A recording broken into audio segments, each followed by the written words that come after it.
Hi, and welcome to Fedmail. Thank you for joining us for this special high holiday edition, and that is why we're here on a Wednesday. First and foremost, I want to wish you a happy, healthy, sweet, prosperous, and most importantly, peaceful new year ahead. I'm happy to be turning over the pages into a new book, a new year, and I'm sure you are happy too also. So a lot went on this week. The big news, the headline news, was the assassination of top terrorist Hezbollah leader Hassan Nasrallah, who was something like 6 stories underground watching Benjamin Netanyahu's speech at the United Nations when these 2,000-pound bunker buster bombs were dropped, something like 80 of them apparently, in a major military operation, took out Nasrallah, took out several other Hezbollah leadership along with Iranian Revolutionary Guard Corps leaders, and this was a big deal. Nasrallah called for an end to Israel, called it a cancer that needed to be eradicated, was an inciter, an instigator, called October 7th a heroic act, said no reconciliation with Israel. The guy was just awful, one of the world's biggest terror leaders. And this, of course, was a major blow to Hezbollah, which has been launching thousands of rockets at Israel since October 8th, the day after the October 7th attack. Hezbollah starts launching these rockets. 60,000 Israelis can't go back to their homes on the northern border. It's a big deal. Throughout the last 12 months, everyone's been focusing both on Gaza, with the attention being diverted to the north. And now it seems that the IDF has their full attention on the north as things are wrapping up in Gaza and the last battalions of Hamas are taken out. And hopefully, with this coming year, we will see the safe rescue and return of the hostages. But also the big news was, of course, yesterday's ballistic missile attack on Israel. 181 ballistic missiles were fired by Iran into Israel, and that is the largest ballistic missile attack in the history of the world. So this is significant. This is real. This was a big deal. And Israel, with the tremendous capabilities that it has with these anti-missile defense systems in place, like the Arrow system, David Sling, and of course we know Iron Dome, which is used for lower flying rockets. These rockets, these missiles were taken out, shot out of the sky. And if you saw the footage of it, it was dramatic. It was crazy. If you were in Israel, you spent the day in the shelter, and our hearts go out to those like Omri, our friend from our community, who was supposed to be getting married yesterday, had to cancel the wedding under this barrage of rocket fire. So everyone asks, what is a ballistic missile? Well, those are missiles that fly way up into the atmosphere, sometimes even leaving Earth's atmosphere, coming down in this parabolic trajectory using gravity to come down with great speed. They fly at like Mach 5. I mean, you may call them hypersonic or supersonic. But it's really serious that Iran fired these, and Israel has vowed, along with the United States support, to hit back. So we'll see what happens in the coming days.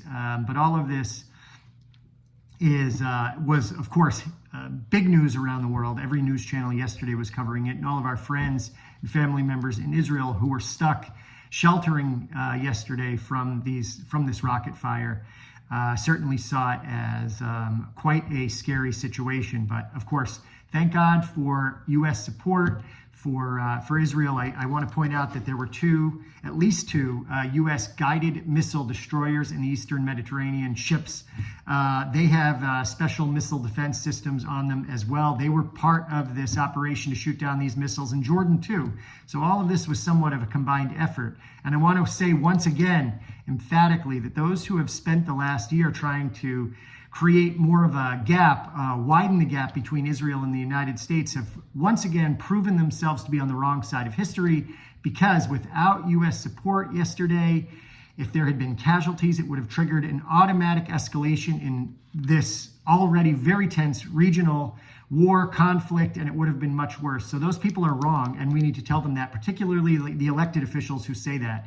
And I have more to say about that, and I'll follow up in the coming weeks with emails related to what was said in the wake of yesterday's events.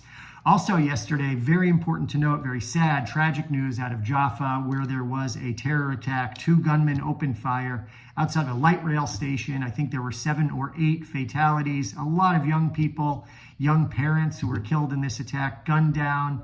It was vicious. I believe the gunmen came from the West Bank. I haven't heard any news yet about how they traveled into Israel, traveled to Jaffa, but it was horrific, and our hearts go out to all of those affected by it, and all of our friends and family members in Israel who are getting ready to turn over a new year and dealing with all of this. So we love you, we're thinking of you, and certainly praying for you, praying for a peaceful year ahead. Now, coming up in our own community, let's talk about a few events. We have, of course, our October 7th memorial event coming next week.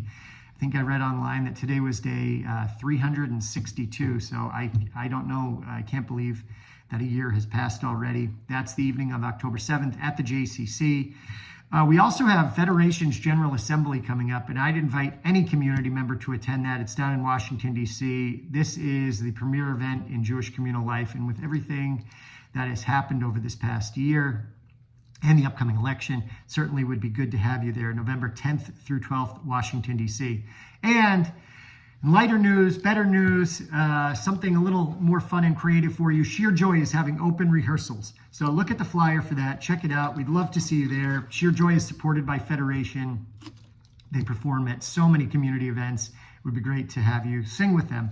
I also want to encourage you to check out the calendar for upcoming events for young people. I think there's a PJ event this weekend and a Tat Shabbat at Congregation B'nai Shalom. And you guys will all be joining us together for all of these great high holiday services. Thank you to Mark Shear, our community security liaison. This is a really important one, working with local law enforcement to make sure that our police departments know that all of us are going to be gathering in our congregations, keeping us safe, and the security point people at each of our congregations doing their job too. And of course, our rabbis, our presidents, our directors for doing a great job leading us. I can thank everyone. But in this coming year, I hope you're more involved in Jewish life in Central Mass, caring more about Jewish life around the world. But thank you once again for supporting all of our work and being our partners. It's been 7 minutes, and that's too long for Fedmail. So I want to wish you a Shana Tova. See you soon. Bye-bye.